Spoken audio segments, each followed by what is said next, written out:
श्री राधा रमन लाल जी भी बड़े नटखट हैं, आज भी बहुत लीला करते हैं अपने भक्तजनों के साथ। और जिस समय प्रकट हुए उस समय भी उन्होंने बड़ी विचित्र विचित्र लीलाएं करी। ब्रज में जितने भी ठाकुर हैं वो सब किन्हीं न किन्हीं महापुरुष के द्वारा प्रकट हुए हैं। बिहारी जी, स्वामी हरदास जी ने प्रकट किए, श्री गोविंद देव जी, मदन मोहन जी, ये जितने भी भगवान हैं, ये सब भगवान किसी ना किसी संत महापुरुष के सपने में आते कि हम यहाँ छुपे हैं, यहाँ दबे हैं, हमें निकाल करके लेके जाओ, और तब उनको निकाल के लाया जाता। पर राधा रमन लाल जी बड़े विचित्र हैं। ये विचित्र इसलिए हैं, जैसा मैंने कहा, विज्ञान कभी नहीं मानेगा कि पत्थर पिघल सकता है, साइंस कहेगा कि बेतुकी बातें, पर भाव कहता है कि नहीं, ऐसा होता है। राधा रमन लाल जी, अच्छा, दर्शन किसने किए राधा रमन लाल जी के वृंदावन में? सबने किए। तो देखे होंगे आपने, छोटे से, बहुत छोटे से, प्यारे से। ये पहले एक शालिग्राम थे। श्री गोपाल भट्ट गोस्वामी जब इनको लाए थे तो इस शालिग्राम के रूप में थे। अब शालिग्राम कैसा होता है? गोल मटोल, उसका कोई आकार नहीं होता, कोई आकृति नहीं होती।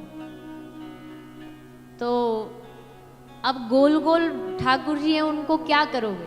क्या पहनाओगे उनको? क्या श्रृंगार करोगे? तो ब्रज में और जितने भगवान थे उन सबका तो बढ़िया बढ़िया श्रृंगार होता था। उस समय जितने भी बड़े बड़े सेठ थे वो वृंदावन सब एक बार आते थे, तो 7 सप्त देवालय हैं वृंदावन में, सबके लिए श्रृंगार लाते थे एक साथ। किसी के लिए स्वर्ण का हार लाएं, किसी को कुंडल लाएं, तो सब अपने अपने ठाकुर जी को पहनाते थे। पर गोपाल भट्ट गोस्वामी क्या पहनाए? उनके तो ठाकुर जी गोल मटोल है। तो बड़े दुखी होते कि प्रभु, हमको तो पता ही नहीं आपकी आंख कहाँ, हाथ कहाँ, पांव कहाँ, नाक कहाँ, हम क्या करें, कैसे आपको लाड़ लड़ाए? तो गोपाल भट्ट गोस्वामी जी ने एक दिन रोते रोते भगवान को कहा कि अब तो प्रभु, मुझे तो आपका रूप चाहिए, मुझे तो आपका आकार चाहिए, ऐसे काम नहीं चलेगा। तो अब भक्त का भाव है, ठाकुर जी का एक नाम है भक्त वांछा कल्पतरु।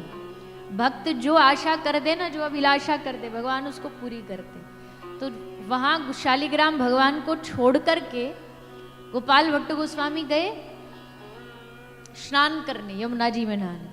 और जब यमुना जी गए तो शालिग्राम छोड़ के गए थे सिंहासन पर जब वापस आए तो वही शालिग्राम भगवान 12 अंगुल के श्री राधा रमन लाल जी बनकर के बैठे थे, जिनके हाथ भी हैं, चरण भी हैं, कान भी हैं, आँख भी है। और आँख तो इतनी प्यारी, इतनी सुंदर है श्री राधा रमन लाल जी के, जो दर्शन किया होगा।